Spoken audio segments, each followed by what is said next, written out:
Hi all, I'm Libby, proud captain of Millwall Lionesses. Thank you to our Millwall fan show from the No One Likes Us Talking team for sponsoring me this year. Make sure you give them a listen like I do.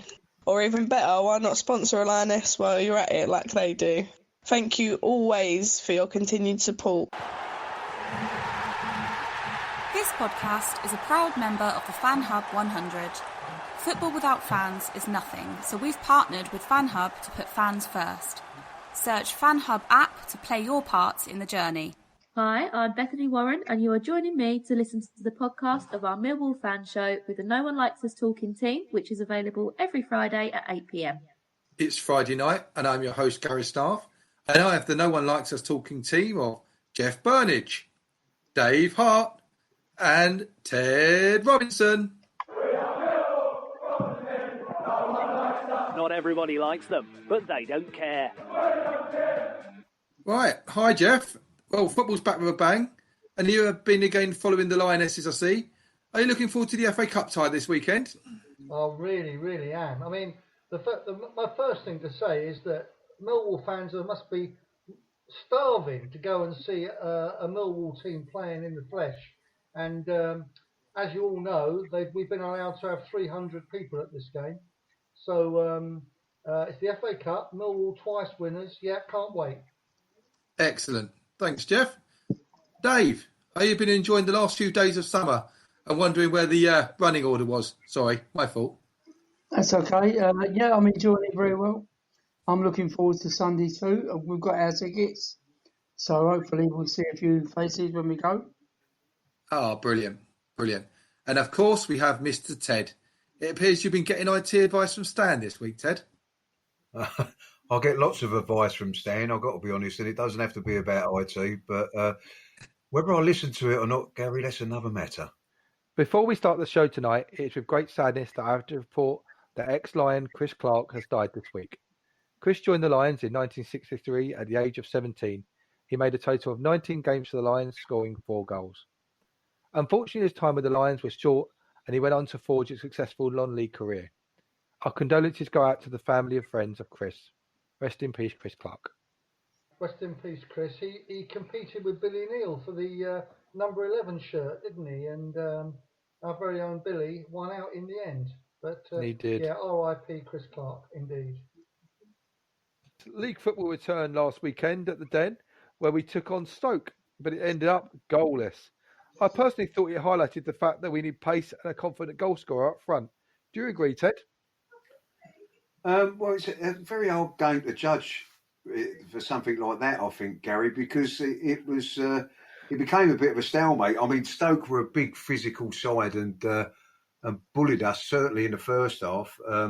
It did get to the stage in the second half, though, where it didn't look like either side was going to score. So it wasn't our greatest opening game of the season that we've ever had. But I think it highlighted one or two things. I think we're going to have... Ryan Woods was a big miss. He's going to be a big player for us this year. He's the guy that gets us ticking, gets us moving, gets us going forward. I was a bit surprised how much we did seem to get bullied. But Stoke have got a lot of ex-Premier players within their ranks. They've signed up John Obi Mikel, not everybody's favourite player, but he'd do a job in front of their back four for them. So I've got a feeling they might be a side that will be up there close to the playoffs. We looked, I wouldn't say rusty, it never really got going. It was just a strange sort of game for the opening game of the season because you expect everyone to be so enthusiastic that it's starting and that, but not having the crowd there maybe dulled that a little bit. But listen, it's early days, one game, a clean sheet, which is always a positive, whatever type of game it is, because obviously you don't lose if you've got a clean sheet. So, yeah, positives to take from it. Moving on, we didn't lose. We'll get better. But as for the strikers, I think you're going to have to judge them when we're getting a few more chances than what we actually had going on in that game, I think. Yeah, indeed. What do you think, Jeff? I think that, we've got to remember the Championship, that's a really tough league. Very, very tough league. It's not as though we're playing against some of those teams that we were used to playing in League One, that you kind of go to the game and you're not really very turned on by the thought of playing. I'm not going to mention any names because that's a bad thing to do when you next play them. They're looking for you if they've heard us say it, But very tough league. Stoke, I think, obviously will finish a lot higher than they did last year because they had a much better second half of the season than first. But my positive from the game is this. I'd much rather play. I thought we had the better of the second half. Clearly Stoke did of the first half, but that's the right way round. I'd rather we had a better second half than a good first half, if you know what I mean. I think that there's something to take from that. First game of the season, no fans there. I'm not going to judge too much from it, except to say that I think Stoke will be there or thereabouts at the end of the season. Do you agree, Dave? I totally agree with the points that have been said. Stoke are a physical side. They did boss the first half. They've got players that can control a game, and we lack that spark at the front. Someone who's going to score a goal. But if you look at the way that Stoke played on Saturday, they played to stop us scoring. Second half, we came more into it, as Jeff said. We definitely missed the fans because the fans would have been geeing us up. And 0-0 first game, not bad. Excellent. Well, we followed up Saturday by being back at the Den on Tuesday with a League Cup game against Cheltenham, which we won 3-1. And following last night's result, we will be playing Mr. Dykes' Burnley in the next round. I thought again, like Crawley, that it was another professional performance against a potential banana skin team. But yet again, Matt Smith was on the score sheet proving his worth. What was your highlights on Tuesday night, gents? Shall I go Jeff? first, Gary? Yeah. I watched the game, like I'm sure we all did or should have done. You only got to look around at the results from the first and second round of the Carabao Cup to know that nothing's certain in those matches. You always get a percentage of real shocking looking results. And our job on Tuesday was to avoid being one of those. And we avoided being one of those in great comfort, I think. And Cheltenham, don't forget, they were very unfortunate not to get in the playoffs last season. They finished their season very strongly. I think a lot of people are tipping them for promotion from League Two this season. So I was content. The only question I would raise is I was shocked at the goal we let in. I haven't seen different angles and so on, but it didn't look like Bart's finest hour, that one, did it? No, I totally agree with you, Jeff. I thought that up until 3-0 we were coasting. Leonard's opener was a brilliant goal. Mahoney was my man of the match on the night. He was pulling all the strings everywhere. Ferguson's input on the second and the third goal was typical of Ferguson. And 3-0 we were coasting, but he certainly didn't win any friends with that goal. It just seemed to go through his hands. I think we can allow him one though, Dave, can't we, mate? Oh yeah, I'm not going to beat him up about it at all. 3-1 win is a 3-1 win. As long as he does it when we're 3-0 up, Dave, I don't mind. Exactly. He's entitled. If he's going to have his one mistake, let's have it when we're 3-0 up. We can play. Absolutely. But to be fair to him, I think there was a deflection in that shot. It probably looked. I was going to ask you if you've seen anything that I missed. It looked like one of those ones that took a deflection. But look, Yeah, I'm not knocking him either. It's just the interesting thing is, to all Millwall fans, it comes as a shock if Bart makes any kind of a mistake, doesn't it? Yeah, I was going to say that, Jeff. Bart, we all know Bart, he'll be sort of fuming with himself that it actually finished up in the back of the net. But sometimes a goalkeeper can look bad when it's not really as bad as it looks. That makes sense because with a deflection like that, he's managed to get something on it when perhaps he might not have had any right to get something on a deflection. More often than not, with a deflection, a goalkeeper's wrong-footed and he doesn't get anywhere near it. But Bart managed to get something to it. But I think, again, there was some good things. I agree with you, Dave. I thought Conor Mahoney showed that he's got the quality. This kid is a quality footballer. It's just we need to get him. I don't know whether it's a confidence thing or what it is, but we need him to start playing like he did the other night in the Championship, because if he does, then we can see our forwards getting a lot more chances for one thing. I must admit he took his goal superbly, because that was not an easy ball to hit the way it came across and bounced up, and it was in the back of the net in a flash. So that was really pleasing to see Conor Mahoney there. I don't think he'll start Saturday, but I'm not sure that we shouldn't start him, because I think this boy just needs confidence, a little bit of a run in the game, of running the team. The other positive was obviously Marlon Romeo, because his drive going forward. You know, Ryan Leonard done a decent enough job against Stoke, but he's no Marlon Romeo going forward. And not only that, Ryan Leonard looks a lot more comfortable in the middle of the park. As you said, terrific strike for the first goal, Dave. And of course, you could see how much Ryan Woods is going to mean to us, because everything was getting played for him. You might, as you quite rightly said, Dave, Mahoney was the man of the match, but Ryan Woods more often than not was the guy that was feeding him with the ball. So, there was lots of things to be happy about, because it was a good, positive result. Like Jeff and everybody said, it was a banana skin waiting to happen. And Cheltenham ain't a bad side in their own division, so they would have fancied that a little bit, I think. So, all in all, it was a good performance. One or two boys coming back from injury, like Marlon Romeo, playing well, getting time under their belt, and I'm sure Gary was pretty pleased with the whole outcome of that on Tuesday night. Yeah, it was. Oh, you meant the other one. Sorry, Jeff. I meant the Millwall manager. That is you, isn't it, Gary? Yeah, sorry. Brilliant. Well, we will take a break there and listen to Kai Bennett talking about his Millwall Fan TV. Hey, I'm Kai from Millwall Fan TV. On Millwall Fan TV, I cover pre-match predictions, post-match analysis, and a bit of full-time reaction when we can go to the games. Also, quite a few X-Lines chats on my YouTube, actually, as we speak right now. I've got some Martin Wolford, Scott Barron, that are just a couple to name a few.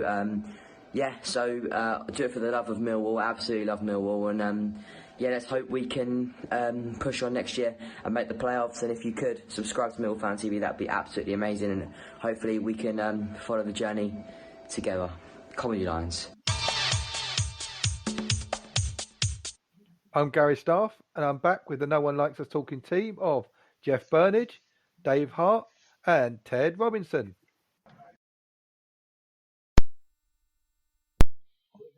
Tonight we welcome a man who left a great impression on the history of Millwall Football Club as a player by forming a lethal partnership with another man that went on to gain many honours in the great game. He was born in St Paul's Cray and is a Millwall fan. He played for Crockenhill and then joined Gillingham, where he played for 5 seasons before joining the Lions in 1987. He scored 49 goals for us in 128 appearances. Before joining us, he had already commenced an international career, having joined Jack Charlton's Green Army, the Republic of Ireland. After leaving us in 1990, he went on to play for Aston Villa, Celtic, Chelsea, Marseille, Nancy and Red Star, where he hung up his boots at the beginning of the century. He has featured on UK and Irish TV, press, radio, and won a celebrity Gaelic football manager competition on Irish TV. He gained critical acclaim when he produced an autobiography in 2000 titled Full Time, The Secret Life of Let's Welcome the man who completes the title, Tony Cascarino. Oh, blimey, you've done your own work there, haven't you? All that information. I would like to say it was me, Tony, but it wasn't. Tony, you're one of the number of Millwall members who have written or co-authored their story. Interestingly, the major of them played for the Republic of Ireland as well. Charlie Hurley, Eamon Dunphy, late Theo Foley, Alan Dunn, and most recently, Mr. Richie Sadlier, who comes across very well. You all must have kissed that Blarney Stone or something. Look, it's quite a few of us. I know as you was reading them out. Obviously, I knew Eamon Dunphy and Richard Sadlier. So I had a bit of an idea, but I didn't realise it was as many as, what was that, 6 you read out? 1, 2, 3, 4, 5. Yeah, 6. Yeah. Yeah, must have been that Blarney Stone. Or the Guinness. Indeed. Tony, good evening. How you doing? Just to reflect on your international career, recently England World Cup winner and Irish manager Jack Charlton passed away. What was your fondest memory of Jack? Cool, David. I could give you 100 stories on Jack. Well, let's have a few. When I first met him, was funny enough, when we played, and you'll all remember this game, Leeds away, when we won 2-1 which was the second division then, which is championship now. We won 2-1 in the season we got promoted. And I was out in the road after the game, walking towards the tunnel, the dressing room of Leeds, and going to the visitors because they were next door to each other.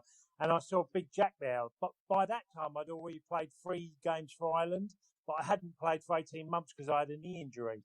And that was as I was walking, just about to go in my visiting dressing room, I looked and Jack went, "Hey, do you want to come and play for me again?" And I went, "Oh, I'd love to, Jack." He went, "I watched you when you was at Gillingham." He said, "I thought you were shit." and that was Jack. He was an incredible person to be around. Never mentioned he won the World Cup once in all the years I knew him. Was very sensitive. Was very funny. Was very tight. He could get angry and go blue in the face, which he did a few times to me. But a real genius. I tell you what, boys, I would say one thing to you. There's a documentary coming out about Jack. I think it's going to come out next year, and it is fantastic. I've seen highlights of it and some of the stuff about Jack, because Jack collected all his notes over the years. His boy John has kept them all, and all that notes and how precise and meticulous he was extraordinary for that time. So that it will be really brilliant viewing, watching Jack, and because some people thought he was very basic and about his ideas of football, there was a real logic to the way Jack wanted to play that was very, very effective. Yeah, he sounds like a really colourful character. Yeah, he was, David. I mean, the Doc and Frank McClintock come over to Ireland one day, and we played Spain in Lansdowne Road, which is the Aviva now. And we beat Spain 1-0, and I played quite well, and we really run the Spanish ragged. And then we got back to, and you boys remember this as well, we were training at Dartford at that time. Dartford College was where we were doing our training. And I got back on the Friday, and in front of all the lads, Doc said to me, he said, "Here, I'm going to give you something." And he threw a green shirt at me and said, "Wear that tomorrow when we play." Because all the running I did in the game, and I looked, and all the lads were looking at me thinking, "The pressure's on you tomorrow now," because it was a very special place to be in Ireland at that time, because the economy was changing. There was the Gaelic Tiger was really flying. The football was, never been that level before. We were treated very special out there. It was great. It was a great time to be part of MILLWALL and Ireland at that time. Was he a taskmaster? Did he sort of put curfews on the lads going out drinking the night before, or? Yeah, we did beg for a curfew now and again with Jack. No, he treated you like a man. Something that stayed with me all my life. All my career, I felt that about managers and players. I think there's too many, and I know Jeff's dealt with a few managers. There's too many managers that treat their players like kids. If you treat players like men, you'll get a man response. And if you wanted a beer at certain times, Jack would let you have one. He would always say, in international duty, you turn up fit. Your clubs make you fit. So if you come here, the whole emphasis is trying to be happy, trying to focus on what we need to do in the game, play our way, and he treated us like men. He didn't. He always told me about the Leeds time and, the way their lads. I know it's different times, and everyone would go, "Oh, you can't do that now. You can't do this." He always felt that if you were comfortable in what you were doing, and look, I played with Paul McGraw, did everything wrong. Teddy Sheringham never did really the things he should have done. I mean, as in, he never really ate right. He liked an odd drink. He was a lad that was very lively, but Ted was never this incredible professional. He was when he was on the pitch, but he wasn't when he was off it. He did like to let his hair down now and again. And I think there's quite a number of people that do that. They still do it today, but they just do it in their houses. They will let their hair down because they have to sometimes. And I always think with Jack, treating me like a man and treating everyone in the squad, he always got men responses from us. And in our performance, it stood out. Do you believe that was the reason behind Ireland being such a tight-knit group as they seemed to be at the time? Tone? I mean, you were successful. I mean, don't get me wrong, you all had a bit of talent. I'm not saying you didn't, but you more successful with the fact that you was a team than anything else. Yeah, most definitely. I could make that case with Millwall. We all got on mainly. You'd always, but we were in the trenches together. We went out, we played, and we stood by each other side by side. And if someone was taking it, we'd try and look after them. We had a team like that in Millwall, and then I went to the club, international football, and it was the same. We had 22-man squads, and I can promise you, 20 of us would be out there Sunday lunchtime after we played at the weekend, and we were international duty. We were out together, and we'd be out Sunday afternoon, and we were on the training ground, and not an inch was given on the training ground either with Jack. So it is, unity is massive. I think if you start thinking about individuals, well, it's great in individual sport, but it's not very good in team sport. And I liked it. I'm sure you would have watched The Last Dance, and I know it's going back in time again, but you could see that some lads don't want to run by the normal run-of-the-day rules that are in a club. I've always taken it. I always feel that I know Chrissy Wilder really well, and I know the way Chris manages, and I've always said that he's doing what we did in the 90s, 2000s, and he's doing that at Sheffield United, where that unity within the squad, and he'd let his hair down with them every now and again. And I think we go way too far in the modern game, where everybody's so professional on everything. You don't want to be robotic. Some things happen in games where that team unity comes together, and you will be in the trenches together at times. Do you think you can be overcoached, Tone? I think preparation is the massive thing. I think if you have a really tough pre-season, it sets you up a lot for the year. And I think hard training during that year allows you to a little bit of leeway. Everybody talks about abroad. Well, I played abroad longer than most players. I think I was one of the longest who served six, nearly 7 years abroad. And everybody said about, well, they're far more professional than that abroad. Well, we weren't, or I weren't at Marseille, and it wasn't like that at Nancy. Again, we would let our hair down now and again. But it was, I say overcoached. I think you can work a lot on your technique, and you can give a lot of information, but in short spurts. I think when you go too far and too long, I think players lose concentration like people would do in an office where they just wander off their mind. I think if you can keep things short and sharp with information, people take it on board and then can perform to the level it's expected. I knew exactly what I was meant to do for Republic of Ireland. I knew exactly what I was told I had to do by John Docherty. Certain things he'd say to me that I don't do, or what position I'd be in. Do I pull away from a centre half? Do I try and get on a fullback? Do I try and get in a certain position for crosses? If I was playing with Teddy, I know that Teddy would always try and run across me if I pulled at the far post, and he'd try and drag a player. So we sort of knew what we had to do. The clubs that I didn't do so well at, I found there was far more emphasis in real tactical side of the game, but not very much on game management. Game management is massive because when you cross that line, it's far different from all the practice you've done. The game management is trying to have the input of what you're meant to do. And I think that game management teams were the best teams I ever played in. Because you might Was have to change, what you're doing out there. You might have to slightly adjust it. was Celtic one of them sides you played abroad with, Tom?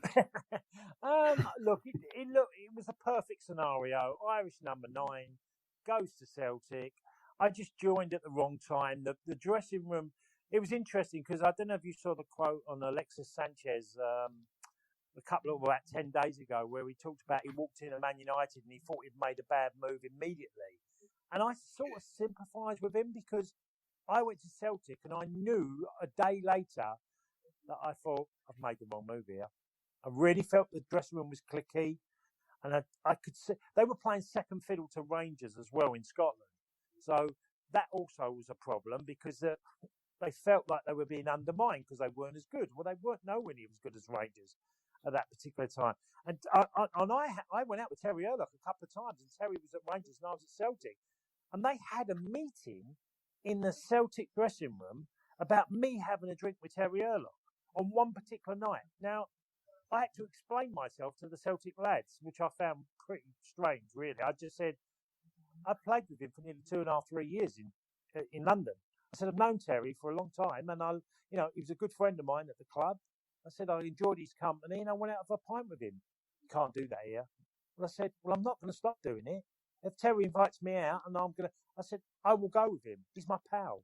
So and maybe I was wrong. Maybe I should have said, no, I won't go out with them. But I didn't. I felt that wasn't part of me. That bigotry that was up there and this huge divide between Rangers and Celtic, I didn't particularly enjoy. I found it difficult.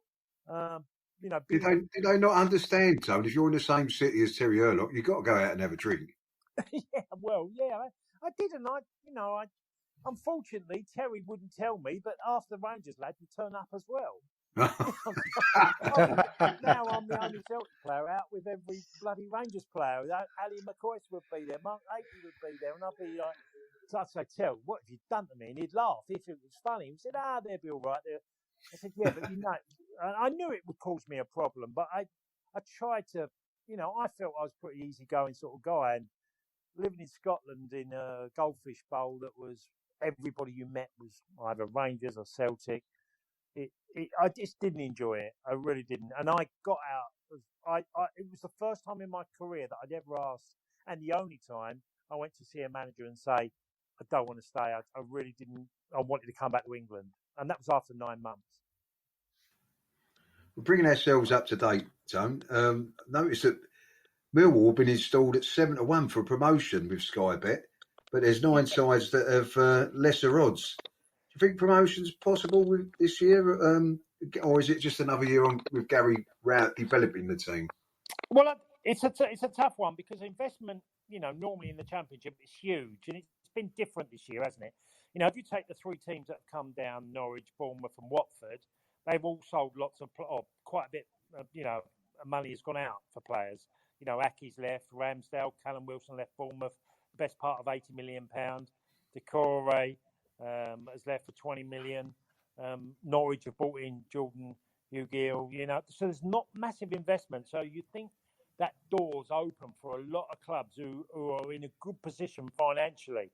I don't know where Millwall are. I really don't. I would like to think with the chairman who's been very generous, with he's put his hand in his pocket towards the club. Maybe Millwall might become a bit more aggressive at the end of the transfer window. I don't really know. But there is a golden opportunity for a number of clubs because some of the bigger clubs in that level, Derby, Notts Forest, they're not in that great a financial situation that would have been a year ago.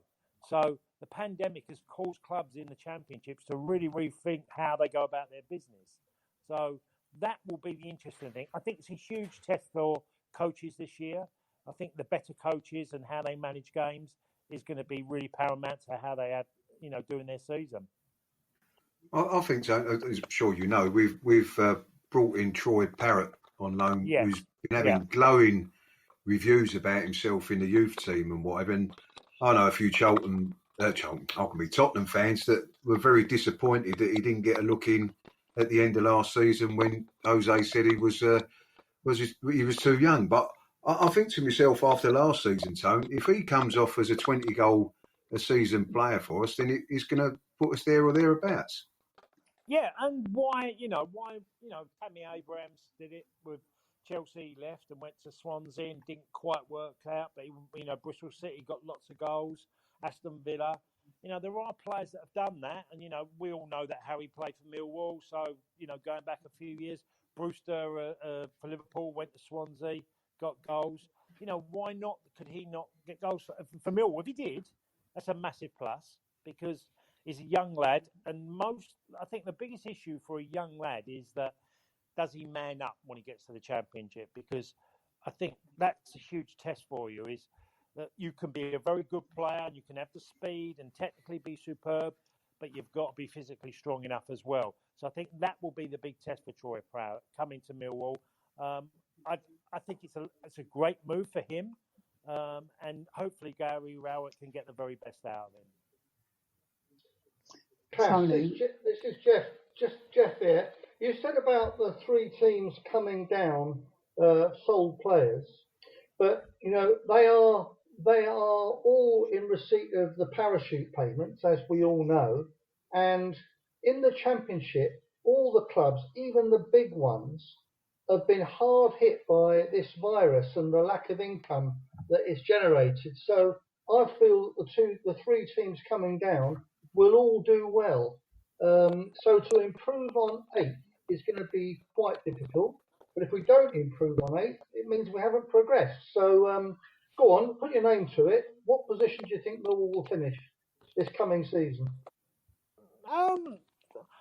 If I'm honest, Jeff, I wouldn't really know exactly, because if you look at last season, Millwall went on a really good run. When obviously Neil Harris left the club, Gary Rowett come in, and it was a really great run. And the fans were really upbeat. Everyone felt positive that Millwall could quite easily get there. And they just petered out towards the end, in the playoff spot. And I feel, that end of the season, I want to see what they're going to start the season like, Jeff, because you've witnessed it before a few times in Millwall, is that we got off to a pretty decent start, and when we came up, we got into a pretty good start in the top flight. So it does make a big difference, because I'm not sure how good the teams that you mentioned, and yes, they have got parachute payments. Bournemouth has sold a lot, and they're still trying to sell. Josh King is rumoured to go, that he could go as well. You look at David Brooks, he could go and leave the football club. They could be decimated, Bournemouth, in the amount of good players they let go. And yes, they might have money. They've changed their manager from Eddie Howe that was so successful for them. I think there's a lot of ifs about Bournemouth. Norwich, to me, I couldn't make out them for love nor money last year. I thought that Daniel Farker's style of play was so negative. They couldn't buy a goal. They'd gone one goal in nearly 1,000 minutes. How can you have a manager not being able to coach a team to score goals? And yet they came up with lots of goals. Watford's a tricky one, because again, I think there could be a huge amount of change. They've got a massive squad at that football club. So I do think they're more likely, but they're still looking to get lots of players out the door. I think Millwall could, in a good season, Jeff, is probably your answer, is make the playoffs. I don't see them challenging for the top 2 spots, if I'm honest. I still think you've got massive questions about goals. I mean, obviously, the year before you lost Lee Gregory. Matt Smith come in, but leads the line really well, can chip in with a certain amount of goals. But I don't see anyone getting plus 20. So a lot will rely on how well Troy Prowett does. So there are lots of big questions, Jeff, of, that you can get some sort of momentum going into the winter months and come out of it the other side with a chance. I think that, in itself would excite a lot of Millwall fans. Great. Well, Tony, it's been absolutely a pleasure to speak to you. Just one quick one, though. It was sad that you and Teddy Sheringham were dashed by the lockdown pandemic for the event you were doing for the Millwall Community Trust, which was generous of the pair of you to say. Will you be looking to do it again? Will it be rearranged? Do you know? Well, I don't know if I'm meant to say this, but it was meant to be scheduled for October. But again, we don't quite know. But I know, because I've spoken to Teddy about this anyway. We've both said, look, when we can do it, we will do it. When it's Great news. available, it's not going to be left, because me and Teddy have never done anything together at the football club, which is quite strange for me personally. I know Ted feels the same, that we've never been invited back as a pair to talk about our great times with everybody involved at the club, from upstairs right the way through the club. So yes, we will do it without a doubt. And fundraising is difficult enough at this, especially in this time. So as soon as it can fit, we will be there. Fantastic news, Tony. Because I had me and my dad had tickets and a little table, but so we were looking forward to it, and so I'm looking forward to seeing it again. Then brilliant. But last but not least, are we going to beat Rotherham on Saturday? I hope so. It's so. You've had a couple of great EFL results. The draw against Stoke was okay. It's very difficult.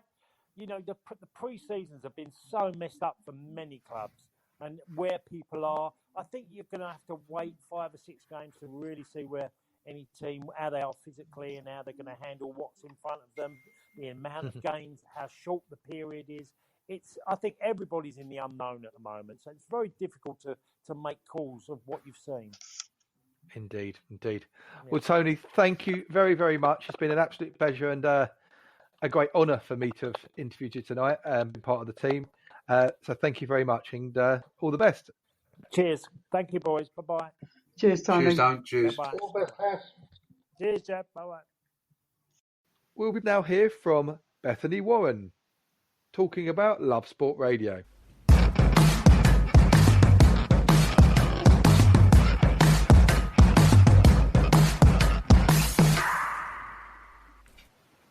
Bethany Warren here again. Thanks for listening to our show. Don't forget, Love Sport Radio is now mothballed pending change in current conditions. You can still listen though to music both online and on DAB. Podcasts are available on demand. Hopefully we'll be back on the air with them when normality returns to the marketplace.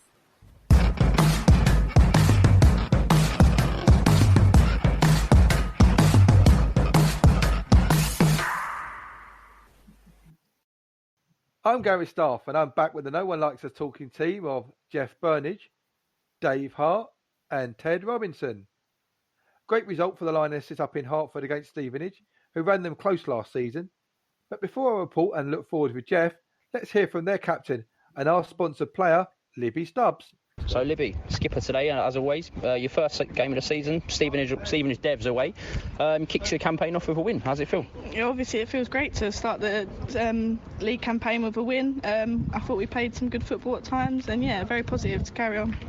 Obviously, you conceded shortly before the half-time break. What was, the message at half-time to keep your heads on in the game? Just basically do what we was doing for the first 30 minutes of the half. We just dropped and lacked concentration for a little while, and that's what happens. We get punished. So it was just to carry on as we was and keep fighting. On a personal note, obviously the Lionesses were without you last week in their game away at Chisholm. Back in the side, is it a personal accolade back in the side and they get their first win? Yeah, obviously it feels great to be back in the side and we're winning, but obviously it's not an individual sport. We work as a team, so yeah, it's a team effort and a team win. And finally, after last week's fixture, we now know that next week could be against New London Lionesses in the FA Cup preliminary round. I know you say obviously take each game as it comes, but is there a game plan for next week or? The same as always. Every game we play, we look to think of it as a cup final. We want to win as much as we can, and to get an FA Cup win would be great. Just the same as always. Just work hard and hopefully we'll get the win. And lastly, this will be being played on No One Likes Us Talking Radio. Your sponsors for the season. Have you got any messages out to their listeners or even to the guys that record themselves? Yeah, I'd just like to say thank you to the guys for sponsoring me. Obviously, it means a lot to have them sponsor me this season. And yeah, thanks to the listeners and giving us this platform to speak about our games. Well, Jeff, that sounds all very promising. Well, that interview is done by Alex Russell. He's the one that does them every week for us. He's the player liaison officer. He does a good interview, so we're happy to hear from him every or most weeks. Good 3-1 win. But again, I've got to pick out our finishing. One goal was a penalty, but the other 2 goals were cracking goals. If we can repeat that on Sunday, people will get entertained, I can assure you. We are playing in the FA Cup. Everyone knows that's a tournament that Millwall Lionesses have won twice. Okay, it was back in the day, but when we were the top dogs in women's football, it's sad that we're at the level we are now, but we're on our way back. And what's different about this week is for the first time this season, we're allowed to have spectators, and people have been listening to us and looking on social media. They'll see that it is all ticket. We're being allowed to have 300 people there. COVID's not a joke, and nor is this game being allowed to be treated as a joke. We have to make sure that we run this game really properly in terms of the COVID-19 regulations, because we will be monitored. The London FA will probably be there. The local council will probably be there to make sure we do it all properly. So when people come, if you are coming, be prepared to be kept waiting at the turnstile a bit. We might be a bit slow. Everybody will get their temperature taken and do their, the proper fluids on their hands. So, but 300 people to watch these girls play, it's going to be an event, and we're all starved of watching Millwall shirts run around and score goals. So I'm really hoping that we'll do very well on Sunday. I can't wait, and I hope we put on a good show for our fans. I'm sure we will, Jeff, and it's great to finally get supporters back at football, Graham.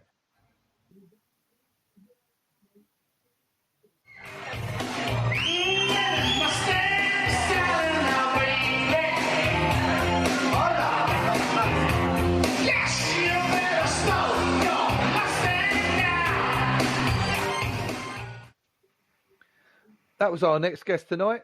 Not one of the commitments, but that's just one of his talents.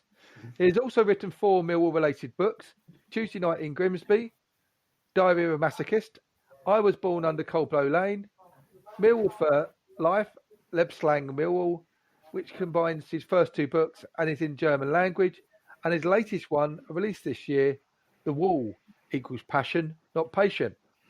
He is also a Millwall fan since 1966, when he started following the Lions at the age of 8. He has recently worked out that he has been to over 600 away games whilst following the Lions. He counted his programmes. We welcome Barry Stradling. Hello there, Gary. Welcome, Barry. Welcome. Please tell our listeners how you come to combine 2 books and produce one of them in German. I didn't do the publisher did it. What happened was he read one of the books and phoned up MSC, spoke to Ian Toll, who gave me my phone number. He phoned me up, said, I like the first one. Can you let me see the second one? So I did. And he said, would you like to bring them out in Germany? So, okay. They came out in German, because I don't understand German at all. I understand Millwall for Life, but the rest of it I don't understand any of it.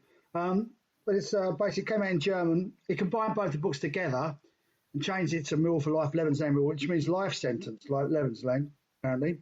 And he actually took all the chants out, because he doesn't understand chants about Rotherham or Grimsby in Germany. So that's how it happened. It come by the MSC, pretty much.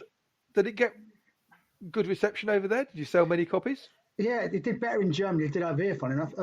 What happened was it came out in Germany. It got really good responses from the sports press, but not from the hooligans.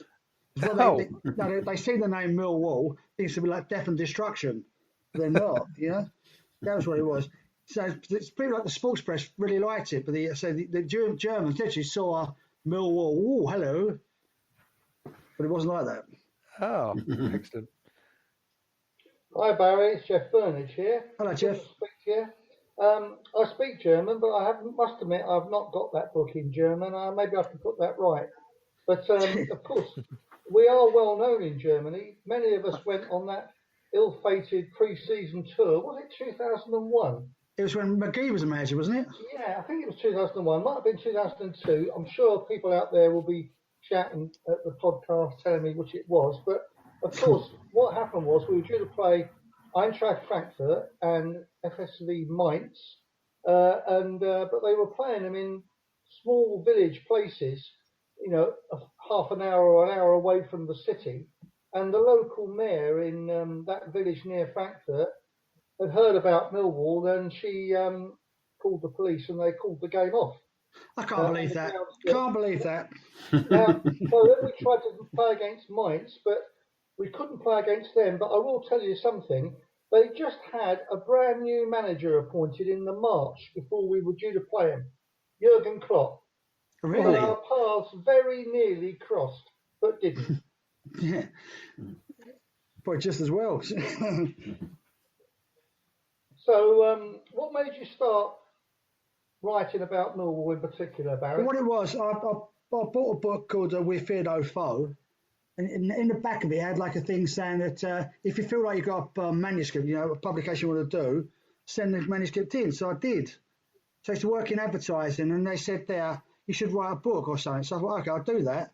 So I wrote this one basically on anecdotes about the Millwall travelling away, watching Millwall. And it got published straight away. And then that's how it started, really. Hi, Barry. Hello It's there. Dave here. Hello there. Your latest book, Passion Not Patience. Yeah. What's it about? It's basically about what it was. I'll tell you what it actually was. The second book I did, I was one under Colo Lane. When I was writing, it was a four sort of season diary, pretty much. When I was writing it, when I finished it, the publisher said, "How many pages is it?" I said, 100. He said, "How many words is it?" I said, 200,000. He said, "Cut it in half." So I did. So basically what it was, I put it to one side, you know what I mean? And I've updated it. And basically what I did, I changed the focus on that to what the real Millwall is, not the sort of press perceived Millwall. Do you know what I mean? Not all the sort of bad stuff, or stuff that gets reported. That's pretty much what it's about. Well, hi Barry, it's Ted here. Hello, Ted. All right, mate. I mean, I love that title, Passion, Not Patience. If ever that summed Millwall up, that's the wording of it, without a doubt. But we've heard you sing at the beginning of the party of Barry on a karaoke machine. Oh yeah. I'll tell you what, it didn't sound like karaoke to me. You've got good acoustics wherever you was here. I was in Stockholm. Oh, was it? All right. I'll tell you what it was. It was with the Millwall Sweden fans in Stockholm. Oh, right. But is that your go-to song, Mustang Sally, or is there other ones that that you put in your repertoire, mate? I was a soul singer in a band, I still am, for years, in a live band for years. So when I was in Stockholm, I started doing the karaoke. But it's been all soul stuff, pretty much, what I've done. Going back to the current squad, yeah. Who is your standout player at this stage? I suppose it's Jed Wallace, really. What do you think of the new guys coming in, like Troy Parrott? Well, Troy Parrott, I've seen great stuff about him. Actually, what's he going to be like when he's actually playing in the real league? You know what I mean? That's the thing. A bit like sort of Harry Kane, isn't it? Really, you know, he's a sort of in the development player. I mean, Harry Kane was excellent, but hopefully Troy will be the same. You don't really know until he actually starts playing, do you? Really? No, yeah, you're right. You're right there, Barry. I mean, we all remember Harry Kane coming. Beg your pardon. It did take him 4 or 5 games to get going, if you remember. Well, that's right, yeah. But by the time he left, it was obvious he was going places, and there were some similarities in his game with Teddy Sheringham, which a lot of people commented on at the time. And that's right, yeah. But after last Saturday, we drew 0-0 at home with Stoke. What do you think we need to do to strengthen the squad before the window closes? Well, I think, everyone says strikers, don't they, really? I mean, you can't, the trouble is, to buy a striker, you need a lot of money, don't you? That's the thing.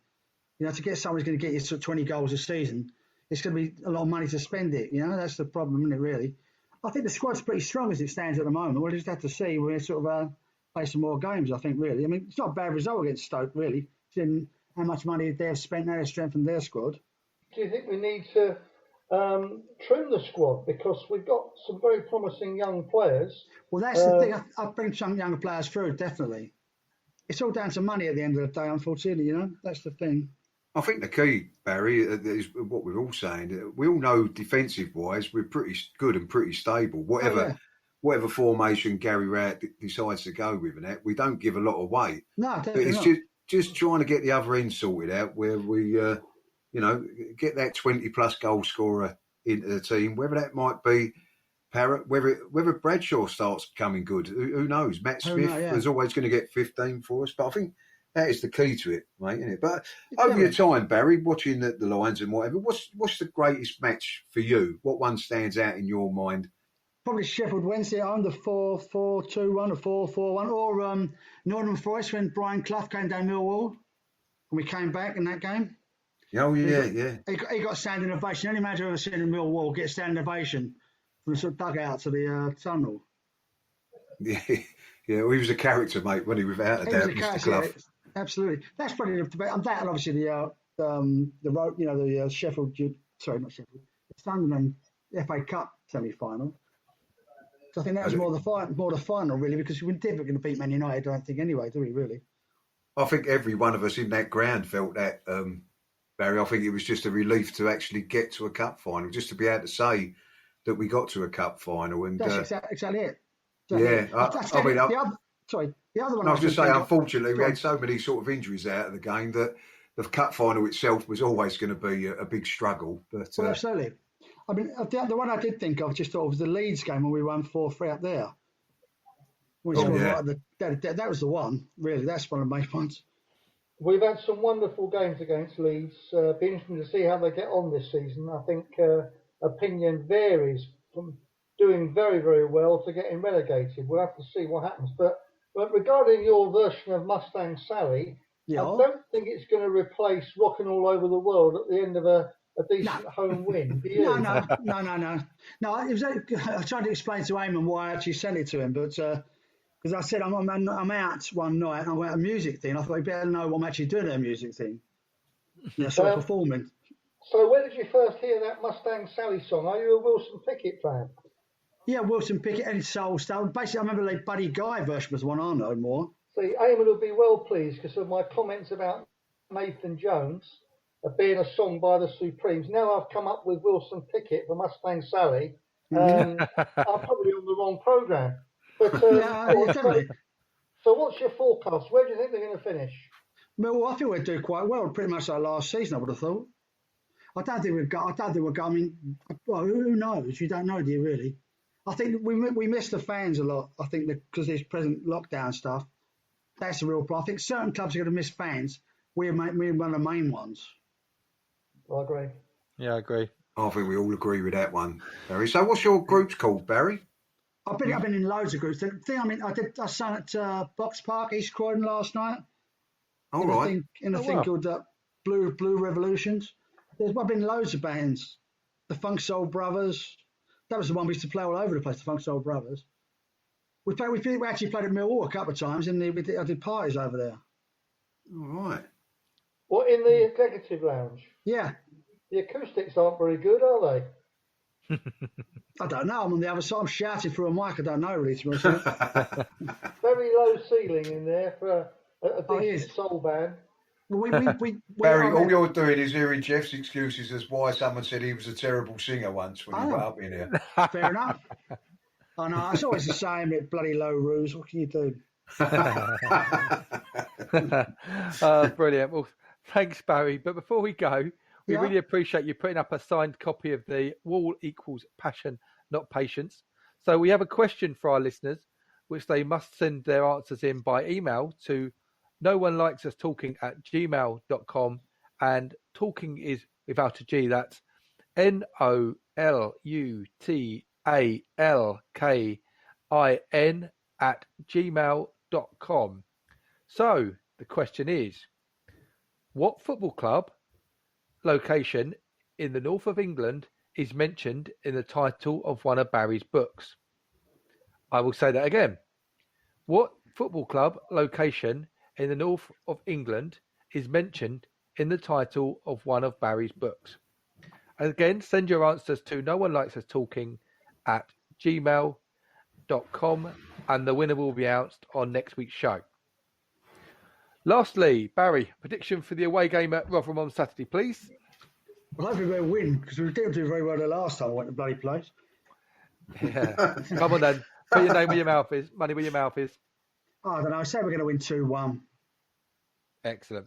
I'll take Said that. like a true optimist of Millwall fan. That was Barry. I've been down too bloody long. That's the trouble. I've got to tell you, mate. You know even the truth. convinced me there. Good, excellent. Send the money round. Oh, brilliant! Well, it's an absolute pleasure talking to you, Barry. And let us know, and we will promote some of your sing-alongs next time we're doing the shows. Definitely. Thanks very much. It's been a pleasure. Cheers, Barry. Thanks, Barry. Bye. Thank you. Bye. Bye. Bye. So, we'll take a break there and listen to the lovely dulcet tones of Patricia Maslin.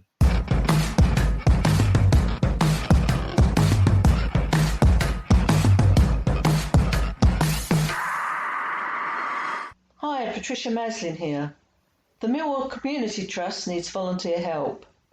Whether you're an organisation with bodies able to assist or an individual, the Trust needs you during the current conditions to support the vulnerable and needy.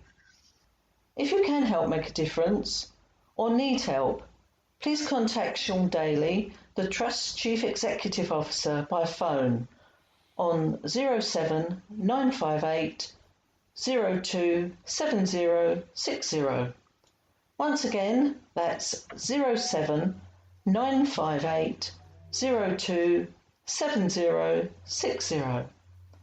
Or contact by email sdaly, I'll spell that, SDALY, at millwallcommunity, all one word, .org.uk. I'll repeat that, sdaly, SDALY, at millwallcommunity, all one word, .org.uk. If you can, or you know someone or any organisation who might be able to help, please let the Community Trust know. Thank you.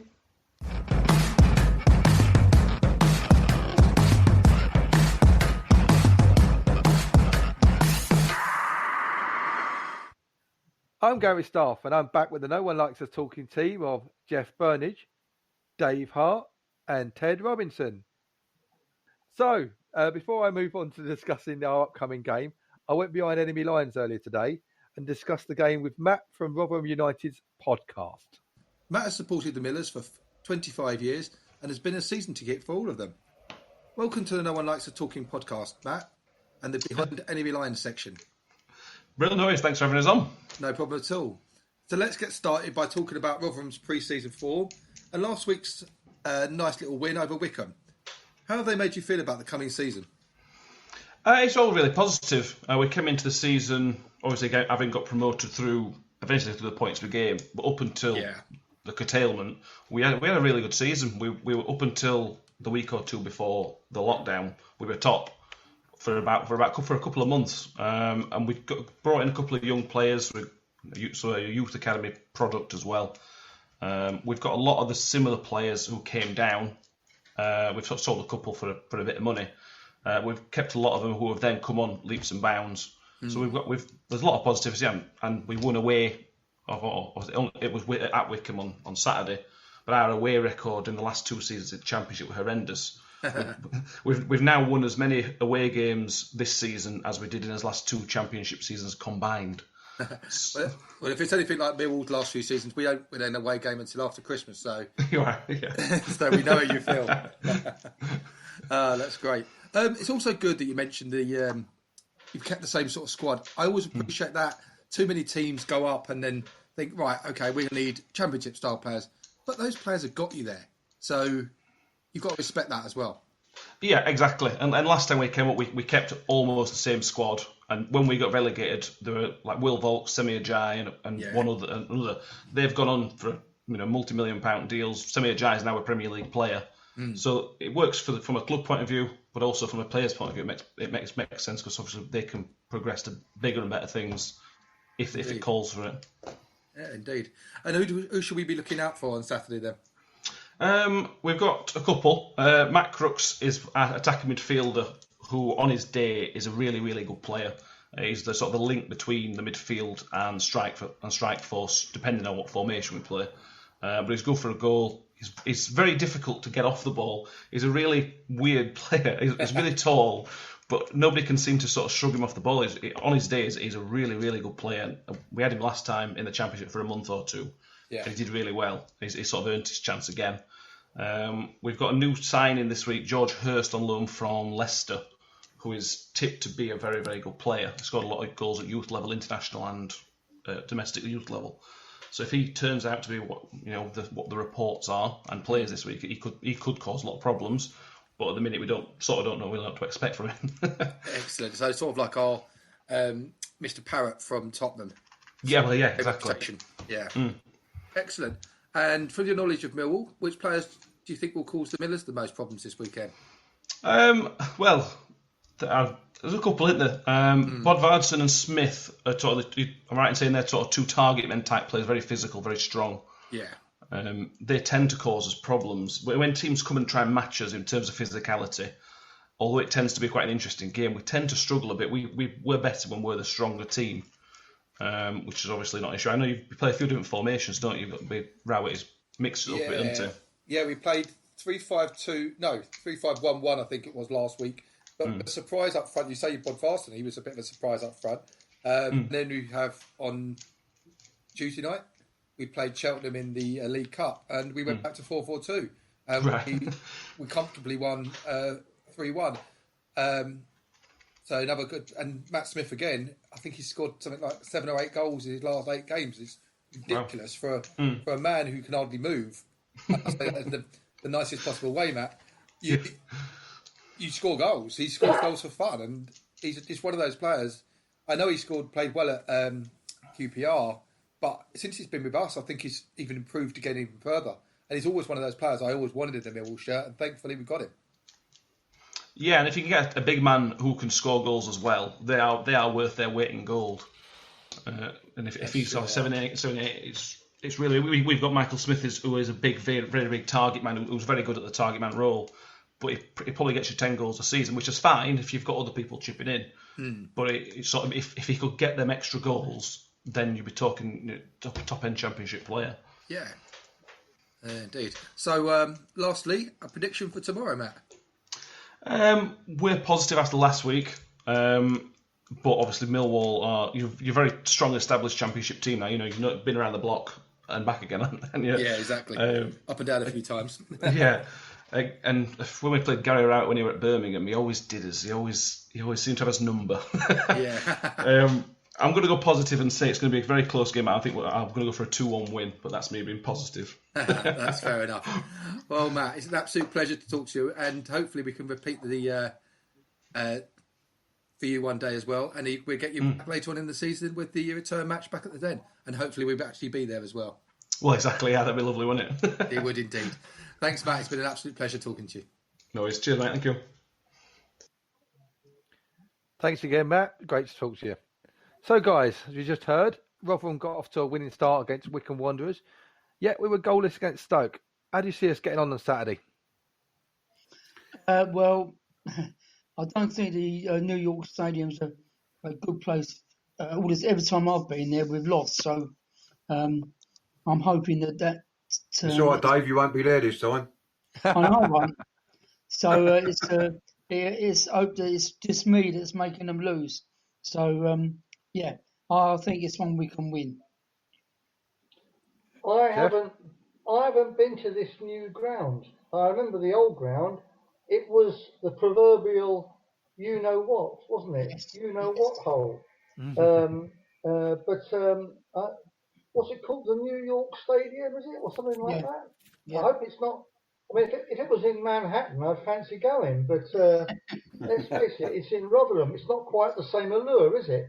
They're luring you in there, Jeff, by a fancy name. It's a bit like Surrey Quays instead of Surrey Docks. 2 years ago, it was Rotherham or Millwall to get relegated. Do you remember? Yeah. And 2 seasons ago, and I think they were in front in all of their last 3 games and lost all of them. So yes, I remember the last 2 times they've come up, they've gone straight back down. I have a feeling they will not go down this time. That's going to be a tough game. I'm taking Millwall to win the game. I thought, Gary, it was a great sort of interview and a lot of sense was being spoken and that. But then Matt let himself down terribly with the last bit there with a prediction of a 2-1 win for Rotherham. I thought he was going along fine until he said that. I've got a feeling that we are just cranking it up a little bit from the other night. What's good about the other night, when I was mentioning Conor Mahoney playing so well and whatever, that puts pressure on the likes of Mason Bennett and Jed Wallace even, that this guy's getting himself ready to get himself into the team. Fergie and Scott Malone. There's lots of competition beginning to grow in our team. Murray Wallace and Alex Pearce, you would say. So that only breeds a better performance on the day more often than not. And I think we're beginning to crank it up. Okay. So predictions then, gents. Jeff, you go first. 1-0. Millwall 1-0. Ted? 2-0. 2-0 Millwall. Dave? 2-1. Okay. And I'm going to stick one in there, and I'm going to be a bit bold, and I'm going to go 3-0. I'll say that. That is bold. Yeah. And it's funny how we always predict our team to win. Gary, if they win 3-0, it's your round. Yeah. I would gratefully buy that. I will indeed.